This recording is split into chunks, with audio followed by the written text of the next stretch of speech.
where I'm coming in with a little bit of my fill sand, or if you got really deep holes, I call them black holes, where the 2x4s are attached to the 1x4s when they poured this slab. So typically, you'll have big black holes in here. I don't see any right now, so I'm going to go down this right here, fill in a little bit in some areas where you've got really deep pockets. You don't want to use your expensive, and plus if you want to check and see if you got any deep holes, there's one right there. You put in the sand and it just goes down, it's disappearing. So it's a good way to test before you put in your expensive polymeric sand. More expensive, it's not expensive, but it's more expensive.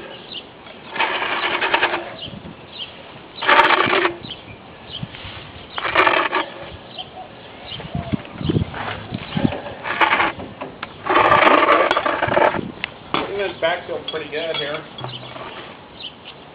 Now the end caps are key. What I typically do is take some of my crack filler and my little metal tool here.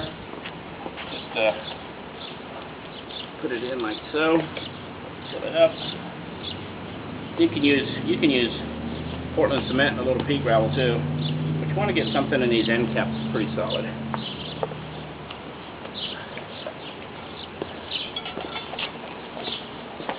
That way when you put in your polymeric sand, it's not running out. A little putty knife, hold that in place.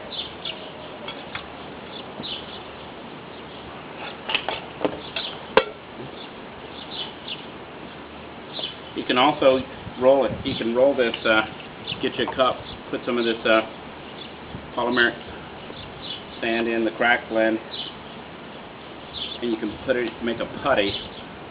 Put the putty down in there to fill that crack.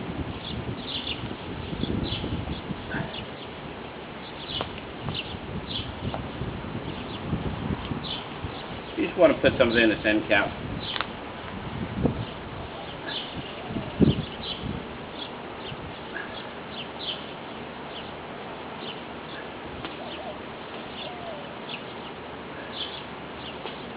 You can also use a bead of silicone.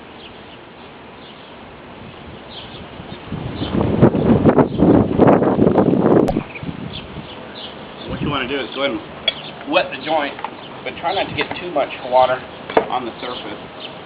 But go ahead and wet the joint pretty good all the way down, making sure you're getting the sidewalls, but not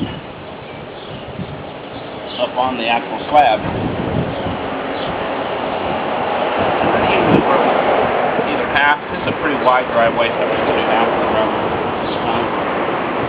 Water will dry. The driveway to blow back in the joint while it's setting up.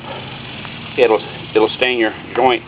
But the first thing I do is I've gone ahead and backfilled this with some sand, some fill sand, and I'm going to go ahead and wet the joint with a little bit of moisture. I just run a couple of beads down either side, get those walls, making sure not to get any water up on the slab surface. I'll show you why in a second.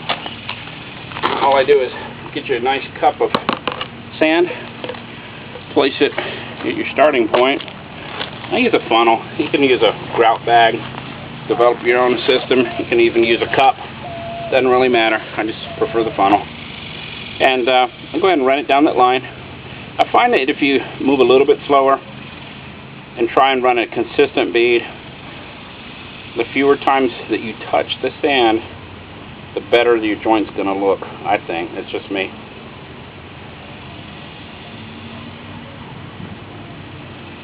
I'll run it down just about to where that moisture line stops, right there.